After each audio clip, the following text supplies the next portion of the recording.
got anything here the first thing this morning? Nothing. We're recessed till somebody comes in, man. A right-of-way grant out here on Old 50 for Embark. They're having to put another T1 line in out to the cell phone tower.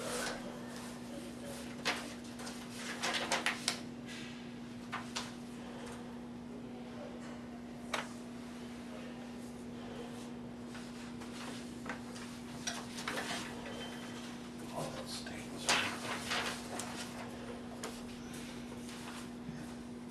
You what? I say it's sticky this Oh, morning.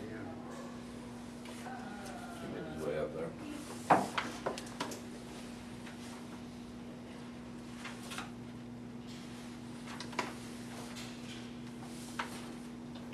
And this is where?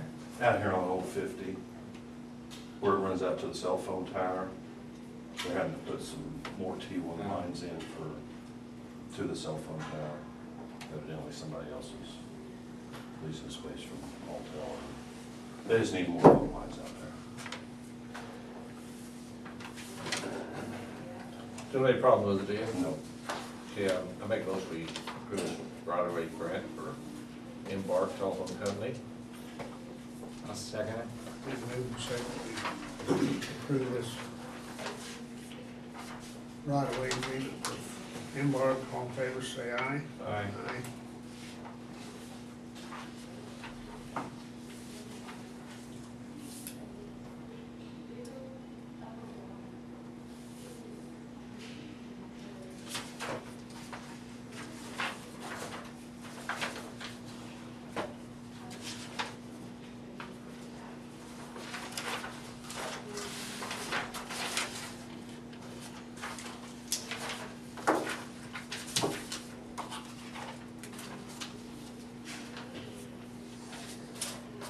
Other than that, that's all I have.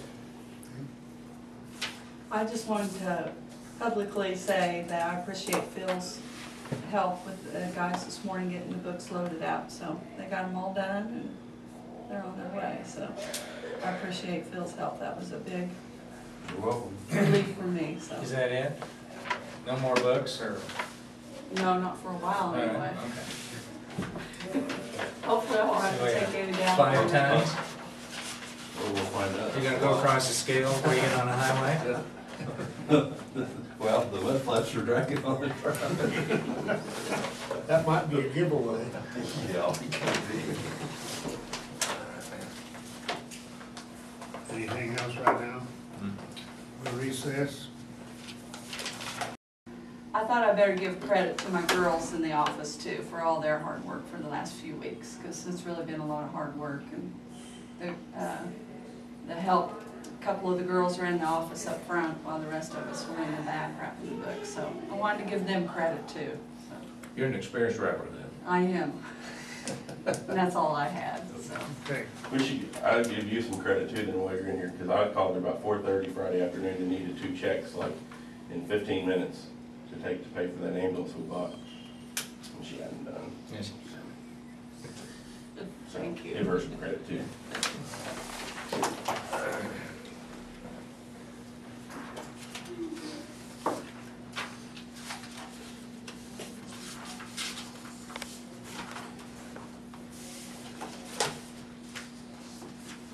This is just kind of a sneak peek, because I think our county councilor is going to be here next week to talk about this, isn't he?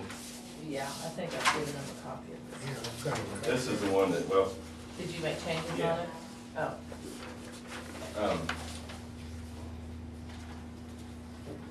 I gotta remember where the changes are. Page 1, paragraph 3, bottom line of that paragraph, it says, it used to say approval for said burn obtained from the dispatcher. It now says obtained from the fire chief through delegation to the dispatcher, because they have made it clear to me downstairs that they do not want to be responsible.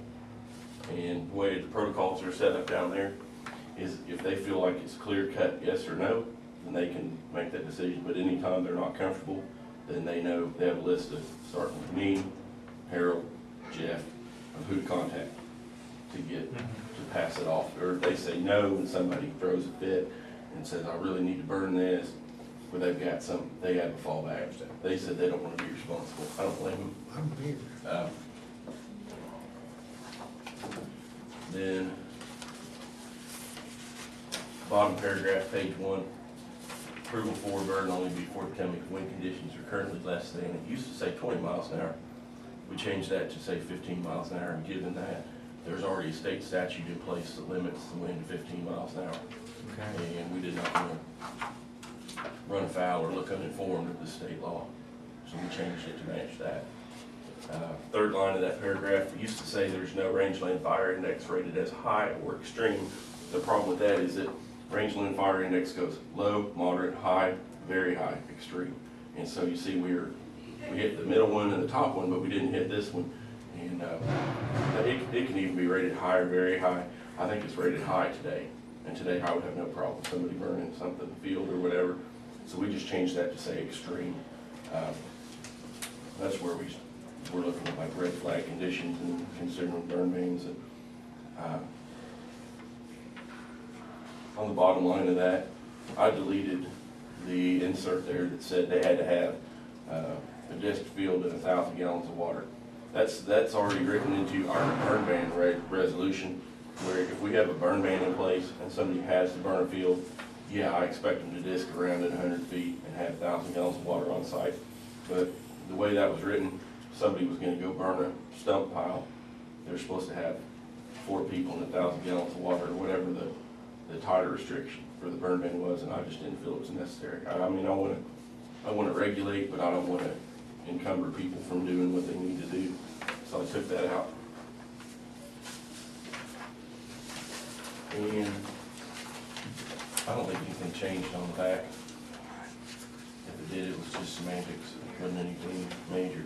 The biggest thing, I guess, that I'm trying to get across with this to everybody is it's not that we want to stop people from conducting their outdoor burning.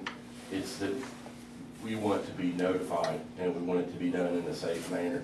The problem is, in the last 2 weeks, is that we've had 5 instances in the last 2 weeks of fire calls where we weren't notified, and we sent fire trucks to it because that's what we have to do.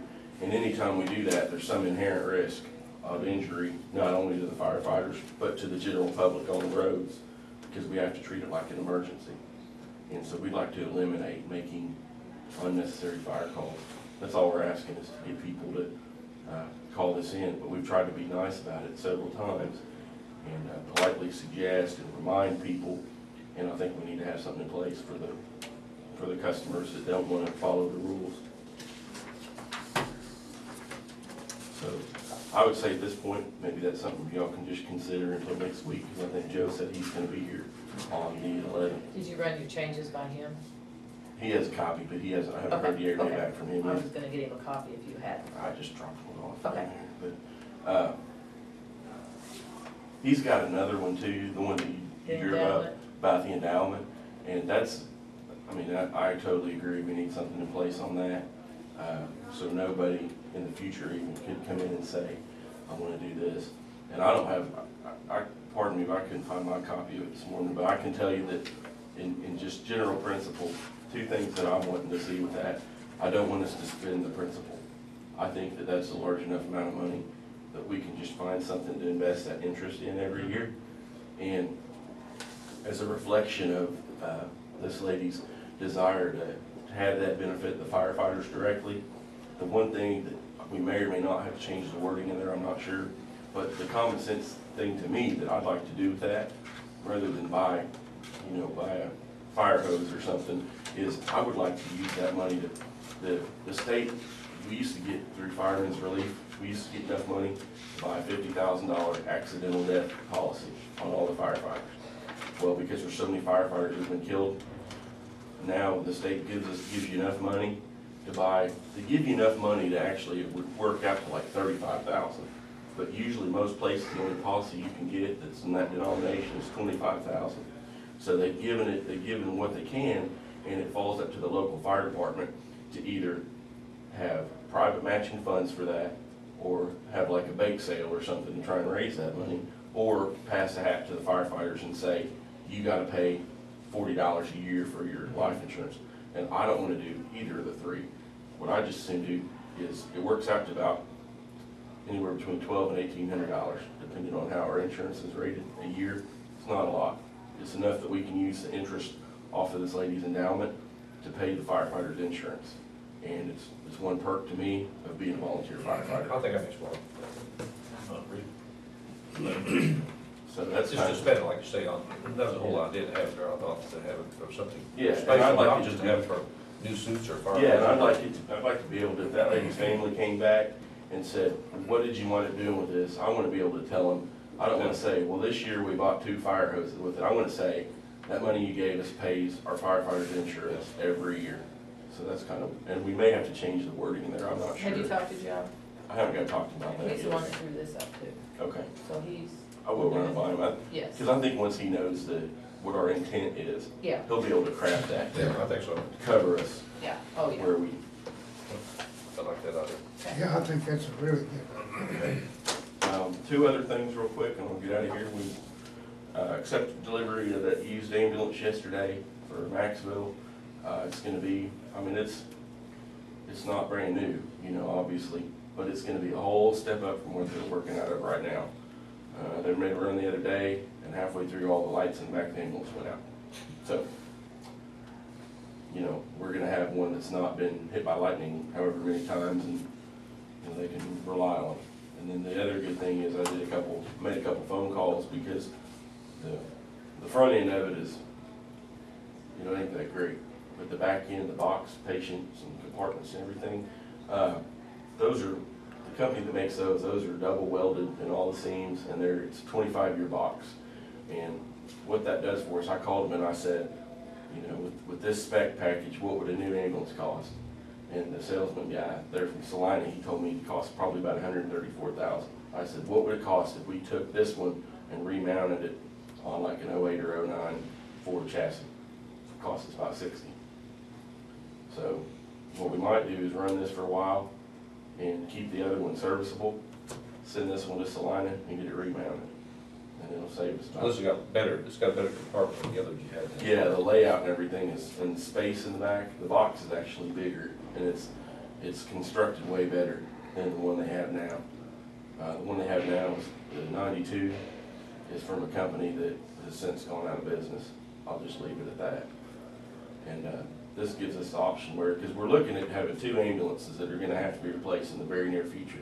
And that gives us the option to get one that's new straight away, and then take this one and get it remounted and save $70,000. Remounted and refurbished and kind of. Yeah, that's what they do. They take that box, basically lift it off the frame, and they take the chassis and frame, they get rid of it, and then they take that box and they go back through all the welds in it and all the compartment seals and everything.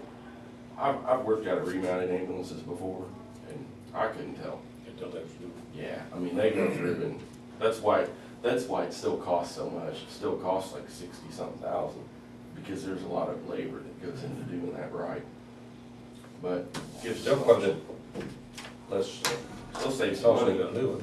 Yeah, so, And you'll have new chassis under it, but Yeah. and, what else was I gonna say? Oh, the advertising period, accepting applications, it ended Friday at 5. We got 1, 2, 3, we got 7 applications for 2 positions. I'm at the point I'm gonna spend a couple days deciding if we're gonna proceed or if we're gonna advertise and extend that out for another month. Because I'm disappointed in only getting 7 applications, so.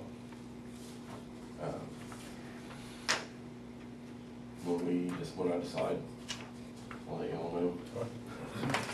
Thanks. thank you. Yours? Not on the agenda, can I come? Sure. I think I need something to use up our money. Oh, well, my advertising also ended at 5 o'clock on Friday night. I have a few more than 7. So, I have probably 4 or 5 that I'd like to interview out of those bunch. And I didn't know if you guys wanted to sit in on the interviewing or how you want to do that.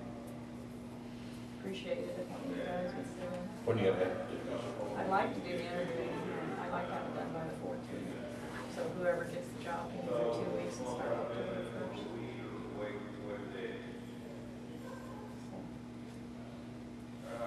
I can't do it the 11th, I'll be out of town. Oh, about next week. It would be in the daytime, but Yeah. what's it you're gonna do this? I think so, yeah. 12, like. Only 12's a week there, but 12 that's 13. That's kind of cutting the Are you cost. That's Thursday. Unless we can do it this week one day. I mean, some of these live in, you know, they're all, most of them are local. It's not like they're gonna have to come from Alabama or anywhere. You can go out any day this week. Why don't you let me call them and So you're offering to do it now? these are the ones that I selected, maybe 4, maybe 5.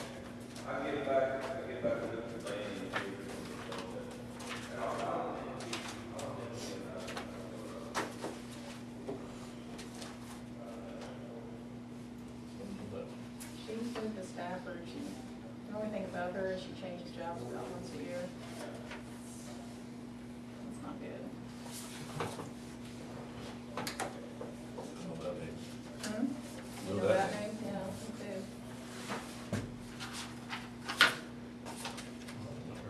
Yep. Yeah. Hmm? Possibilities there, don't you? Yep. So you wanna try this week? Yeah, why don't you let me, give them some calls and I'll see when they can stay. This is a short week or two, and this isn't Monday, it's Tuesday.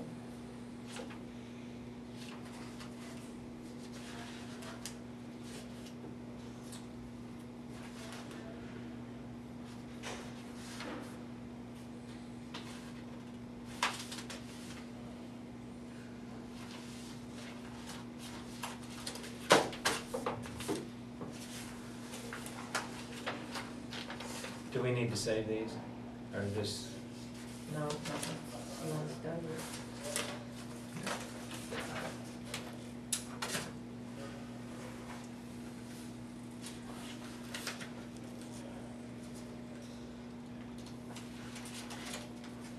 We had a really busy August. I think we had 1,050 people through. How do 1,050 something. School stuff. School and, it's been,